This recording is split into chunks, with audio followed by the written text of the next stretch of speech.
Hello বন্ধুরা, welcome to my cooking channel. তো আজকে তোমাদের সাথে নুডলস আর পাস্তার খুব সুন্দর আর স্পাইসি একটা রেসিপি শেয়ার করব। তাহলে চলো ভিডিওটা স্টার্ট করা যাক। তাহলে প্রথমেই আমি প্যানে প্রায় 3 থেকে 4 কাপ মতন জল নিয়ে নিচ্ছি। জলটা একটু গরম হয়ে আসলে ওর মধ্যে 4 প্যাকেট ছোট প্যাকেট ইপি নুডলস দিয়ে দিচ্ছি। নুডলসগুলোকে একটু হাফ বয়েল করে নেব, প্রায় 2 মিনিট মতন একটু বয়েল করলেই হবে।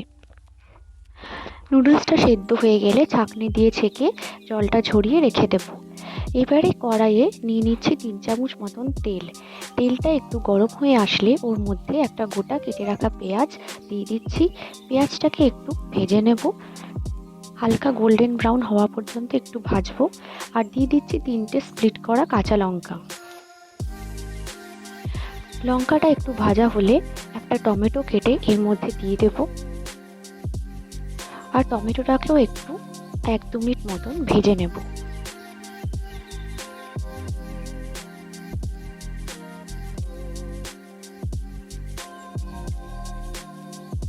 এরপরে আমি দিয়ে দিচ্ছি 1 বাটি কেটে রাখা গাজর। এরকম ঝিরিঝিরি করে গাজরটাকে কেটেছি। গাজরটাও হালকা করে ভেজে নেব।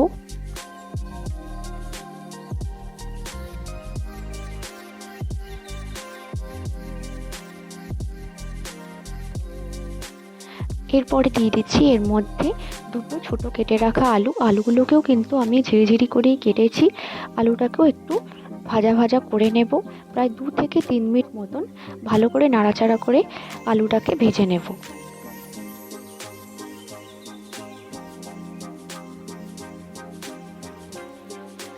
এরপর এর মধ্যে দিয়ে দিচ্ছি স্বাদ মতো নুন, প্রায় ছোট 2 চামচ এই চামচের নুন দিয়ে দিচ্ছি। আর দিয়ে দিচ্ছি ছোট 2 চামচ হলুদ গুঁড়ো। এবারে নুন আর হলুদ দিয়ে খুব ভালো করে আলু আর গাজরটাকে ভেজে নিচ্ছি।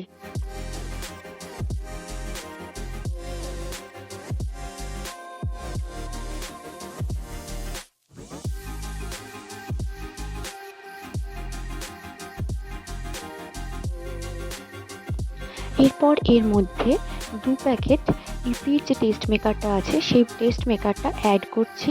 এখানে আমি 2টো টেস্ট মেকার অ্যাড করছি এখন। আর খুব ভালো করে কিন্তু মিশিয়ে নেব।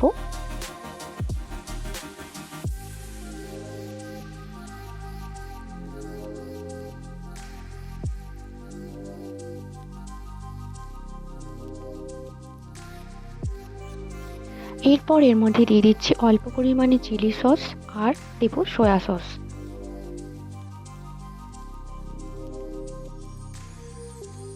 এবারে সবকিছুকে খুব ভালোভাবে মিশিয়ে নেব।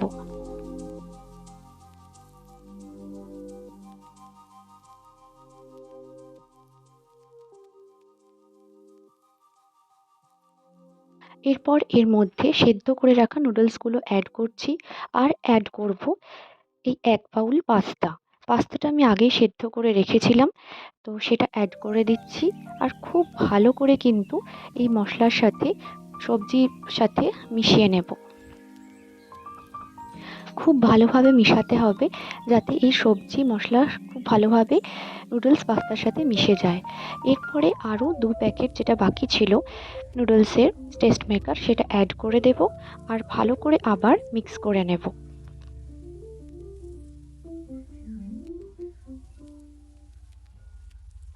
তাহলে দেখুন কত সহজেই কিন্তু স্ট্রিট স্টাইল এই নুডলসটা আমাদের রেডি হয়ে গেল। ঘরে কিছু সেরকম উপকরণ না থাকলেও কিন্তু এইভাবে বানাতে পারেন, খুবই ভালো লাগবে। এই স্পাইসি আর সহজ নুডলসের রেসিপিটা যদি আপনাদের ভালো লেগে থাকে তাহলে অবশ্যই ভিডিওটিকে লাইক করে চ্যানেলটিকে সাবস্ক্রাইব করে পাশে থাকবেন। দেখা হচ্ছে নতুন কোনো কুকিং ভিডিও নিয়ে। Till then bye and thanks for watching.